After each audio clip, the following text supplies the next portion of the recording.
This is Churro, a manatee released back into the wild 2 years after being rescued alongside her mother, who was struck by a boat. The Conservation Commission understood that if newborn Churro was separated from her injured mother and left in the wild to attempt learning manatee survival navigation all on her own, her chances of survival would be incredibly low. Which we'll come back to that in a moment. She was brought in at only 4.5 feet in length and weighing only 150 pounds. Target weight for healthy manatees is about 1,000 pounds, so she was only at 15% of the weight she needed to be at in order to make it in the wild. Also, they socially learn their necessary migrational areas as they grow to that target weight, because they are community-driven animals that stay together in packs. So implementing her into a manatee pack was also an obstacle the commission would face. While operating surgeries on her mother, Churro was allowed to remain by her the entire time at the SeaWorld Orlando Critical Rehabilitation Care Unit. For 2 years they cared for Churro until her weight was up to 690 pounds. It was determined that it would be best for Churro to socialize with wild manatees in order to learn how to find warm water refuge, since the window of temperature change between life and death for manatees is only 8 degrees. So during winter, when the ocean temperature starts to drop, manatees swim to shallow waters, hence why you find them in springs all around Florida during the winter. And they love humans. Some designated springs you can swim with the manatees and scuba dive to see them. In areas where they allow kayaking, the manatees will follow the kayaks and they love to investigate. Hence why a lot of rentals offer transparent see-through kayaks.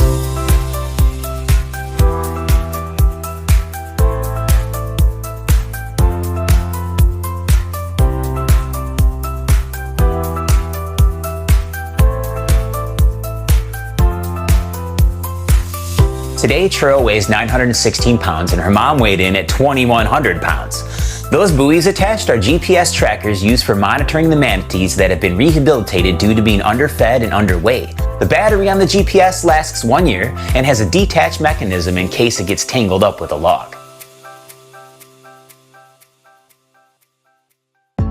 GPS trackers are also often attached due to an injury, like what happened to Churro's mother. In fact, being struck by a boat is the leading cause of injury manatees face. Very often this is fatal because manatees are super sensitive in all aspects of survival. For instance, their leading cause of death is that temperature change window I was talking about at 8 degrees. Keep in mind that's in the water, not in the air. But this has been observed to be all it takes to become dangerous for them. So cold snaps can be life-threatening. Also, they are quite slow. We're talking sloth of the sea slow, only traveling at tops 15 miles per hour in a short burst. Hence why humans have become so active in assisting in their survival. They are protected because they are estimated to only have 11,000 to 13,000 left in existence, and in the wild they only live 50 years, and about 100 die each year, so they struggle at keeping up their numbers in the reproduction process. If the females do become pregnant, it is usually 1 calf per birth, very rarely twins. Calves are about 3 to 5 feet long when they're born. For being so fragile, these guys sure are fearless, as well as curious and playful. This is because other than humans and boats, they have no predators, not even alligators. Alligators have discovered they cannot chew through their skin, which resembles an elephant, because believe it or not, the closest relative to the manatee is the elephant. Check it out. Aside from their skin, they have a heart similar to an elephant. They even have nails at the end of their flippers like an elephant has nails. Also, like elephants, they have marching molars, meaning their teeth get replaced after getting ground down from eating sand picked up in the grass. When one set of teeth needs replaced, another set comes in. Wow! Some differences are manatees have 3-foot-long lungs in 2 separate cavity locations. They have 130-foot-long intestines that break down the grass they eat, and it takes them 7 days to digest grass. This brings me to the main reason humans find it necessary to keep them around. The manatees immensely help the environment due to the 100 pounds of grass each of them eats daily.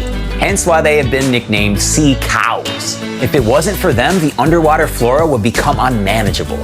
They have whiskers all over their bodies, and whiskers on their faces are as sensitive as fingers. They use their face to learn information. I found this interesting. It has been said that they can sense your heartbeat from a few feet away. That's some incredible sensory skills there. They tend to stay south but travel north during summer and have been even spotted as far north as Chesapeake Bay, Massachusetts. Can you imagine how surprised those folks way up in Massachusetts must have been? That's 1,500 miles away from their normal stomping grounds, or swimming pools. Yeah. They finally corralled him here in East Falmouth, and none too soon either, because the water temperature is going to start dropping soon. For nearly a month, people on Cape Cod have been catching glimpses of this manatee, but today they finally cornered the 1,200-pound male in Falmouth. We knew we were down to the wire on our ability to catch this animal and give it the best shot possible for survival, simply because once that water temperature is below 68, it really is going to take a turn for the worse. Manatees are mammals and native to the warm waters of Florida, but this guy decided to come to Massachusetts for the summer. This is a warm water animal that has gone a little out of its way and found its way up to Massachusetts and has hunkered down in a couple of bays here where the water is a little bit warmer than offshore. Wow, yeah, so I can sort of see why they track so many of these guys. But hey, I'm gonna put this link in the description, and that will take you to the page that is tracking Churro live as she acclimates into her new pack, along with other manatees that they released back into the wild. It's very cool what they're doing to save the manatees.